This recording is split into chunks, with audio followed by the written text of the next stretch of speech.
Melk, do sucesso que você obteve com esses meninos todos aí, cara? Porque foi um barulho alto. A gente viu não só ele, como o Baby Shark, que tá ali também. O que você colocou na sua metodologia que outros não fizeram para que desse tão certo? Eu acho que eu trouxe algumas coisas de fora que eu aprendi do militarismo mesmo, da época também de estudo de concurso público. Eu vejo que as pessoas estão... Ainda hoje as pessoas estão muito preocupadas mais com o que aprender, né? O que aprender, a técnica que vai salvar, a técnica que é a melhor técnica, tá todo mundo focado nisso. Surgiu algo novo que todo mundo quer fazer? E eu acho que antes do o que, né, da técnica em si, você tem que entender o como. Eu acho que o como aprender, como fazer para absorver melhor, como fazer para aprender mais rápido, como fazer para reter o conhecimento, ele antecede tudo. E só depois que você entende isso é que você começa realmente a ir atrás do o quê. Então, isso eu trouxe na época de concurso público, né, que a gente tinha... Eu sou formado em Direito. Pô, que legal. Né, e aí... Então, assim, muitos assuntos, pouco tempo... Você tem que ter técnica de estudo. Se você não tiver técnica de estudo, você não consegue... Não vai absorver nada. Não vai absorver nada. E aí eu disse, eu vou testar algumas coisas que eu faço aqui no jiu-jitsu, para ver como é que funciona. Então eu foquei muito mais em metodologia do que na própria técnica. Então, se você reparar, os meninos eles têm jogos diferentes. O Fabrício joga diferente do Mika, que joga diferente do Diogo, que joga diferente do Luiz Paulo, que joga diferente do Natanael, que joga diferente da Brenda, que joga... Então, assim, porque a forma com que eu trabalho, eu dou uma boa base para eles através de metodologia e dali a gente consegue identificar, jogando tudo para eles, eu consigo identificar mais ou menos onde é que eles conseguem se sobressair melhor por conta da compreensão física, da individualidade e tal. E aí, a partir dali, eu começo a ir para um treino mais específico. São coisas simples, coisas muito simples que eu aplico, tipo ter metas, né? As pessoas não são acostumadas a ter meta. Muito bom. Não são acostumadas a ter meta. Então, vamos dizer que a gente tenha o ano de 2023 agora, e começou, e a gente percebe que precisa melhorar a parte técnica do atleta, né? Então, de grosso modo, a gente pode colocar, por exemplo, um número, né? Aprender uma técnica por mês, sim, né? Gera 12 por ano, se elas 12 por ano, sim. Que a curto prazo não aparenta ser muita coisa, mas em 5, 10 anos é muita coisa. É muita coisa. É muita coisa.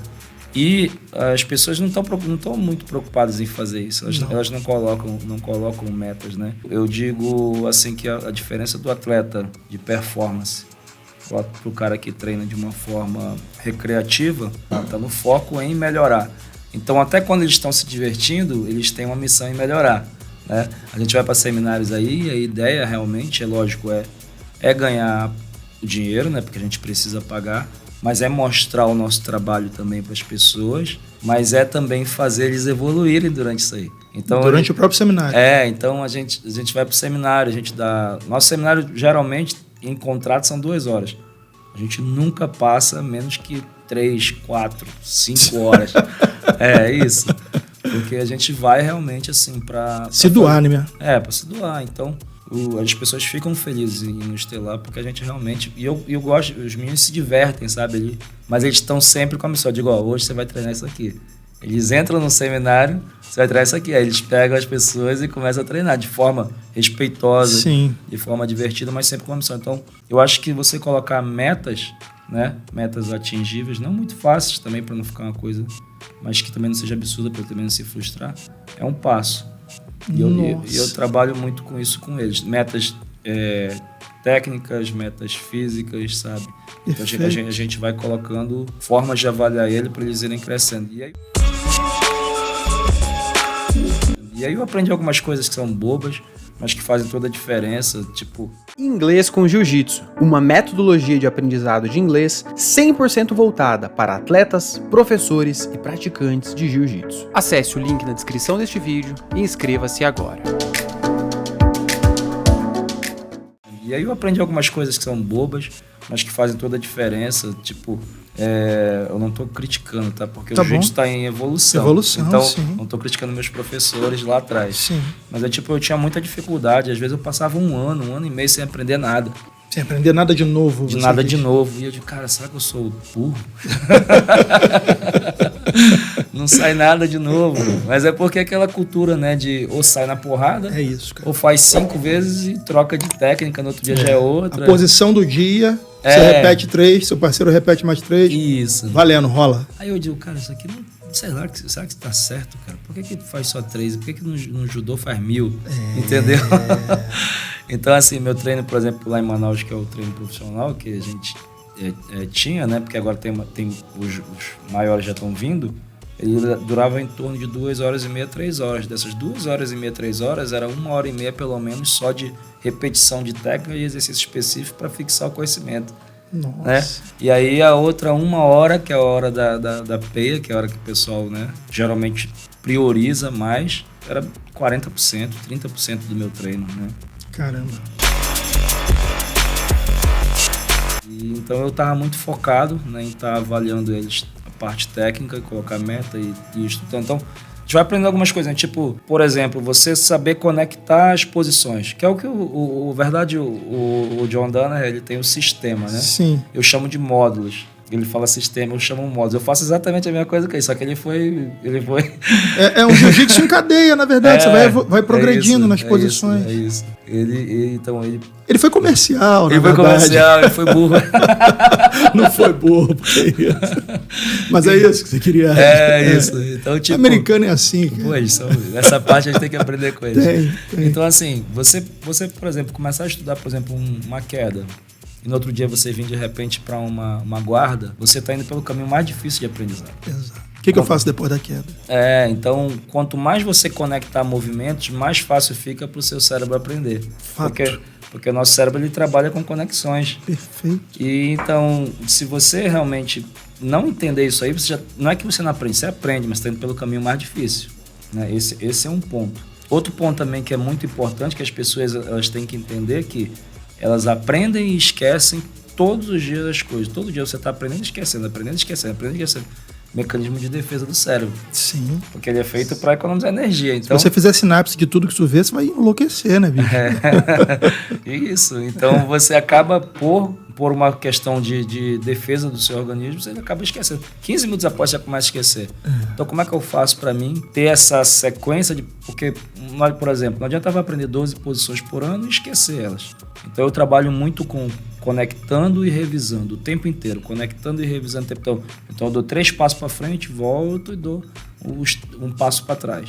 Parece uma aula de inglês, eles fazem assim, exatamente assim. Mas tudo é assim, tudo né? É assim. Só no jiu-jitsu Só no jiu-jitsu que não era, verdade. Então, é mais ou menos isso que eu faço com os garotos. Então, entendendo um pouco como funciona a cabeça, você consegue adaptar. Tipo assim, aquela coisa que eu falo, quantas pessoas não entram na aula até o professor mostra a técnica, você repete a técnica e quando você sai da aula, pisa lá de fora, você já não lembra mais nada. Quantas vezes não acontece isso? Sim. Por quê? Porque 15 minutos após você ter aprendido algo, você já começa a esquecer. Aquela curva do esquecimento, né? Então, o que eu faço? A gente vem com a técnica, da técnica já começa as revisões, naquela hora ali. E como é que a gente faz a revisão? Ou se é um treino comercial, eu boto meta, pega o cara ali, ao invés de pegar o cara mais duro do tatame, pega aquele cara que você consegue controlar ele e começa a repetir nele. Porque também não adianta se você pegar por exemplo, você está desenvolvendo uma técnica, aí você vai treinar no cara mais duro, você às vezes nem consegue chegar lá. Que era um erro também dos métodos de ensino antigos. Quanto mais casca grossa, melhor. E aí você treinou uma finalização e não conseguiu aplicar ele em ninguém ao longo do dia. Você frustrou e às vezes tomou um amasso porque errou. E quando é que você vai repetir de novo? Não repete. Você já perdeu uma oportunidade de conhecimento. Então, eu faço isso. Ou então começa já dali da técnica. Então, assim, eu fui desenvolvendo ao longo dos anos, né, com base nas minhas vivências. E fiz o meu método, né, de ensino. Então, meu método de ensino ele trabalha com módulos onde a gente aprende a construir e depois destruir e depois passa para o módulo seguinte. Um exemplo de construção, né? Vamos dizer que seja costas. Primeiro, como chegar na costa? Como é que eu chego lá? Através de uma passagem, de uma queda, de uma raspagem, aprendi a chegar. Agora que eu cheguei, como é que eu estabilizo a costa? Como que eu domino? Como é que eu domino? Porque se o cara tirar um gancho, como é que eu faço? Aí tirar 2 ganchos, né? Se eu estiver na parte de trás do adversário, ali no quadril, não tiver nem chegar, se eu estiver no 4 apoio, então como chegar, depois como estabilizar. Depois que eu aprendi como chegar, como estabilizar, agora vai a outra parte, como atacar. Como é que eu ataco o pescoço? Como é que eu ataco o pescoço através da gola? Como é que eu ataco o pescoço sem o uso da gola? Como é que eu ataco os braços? Já aprendi como chegar, como estabilizar, como atacar, agora eu vou aprender a destruir. Como é que eu escapo disso aqui? E aí eu tenho um módulo feito, passo para o próximo módulo. E aí fico nisso aí. E aí eu vou fazendo com os meninos. Fantástico. Eu vou fazendo com os meninos. Aí dá certo, sabe? Tem dado certo. Tem dado muito certo.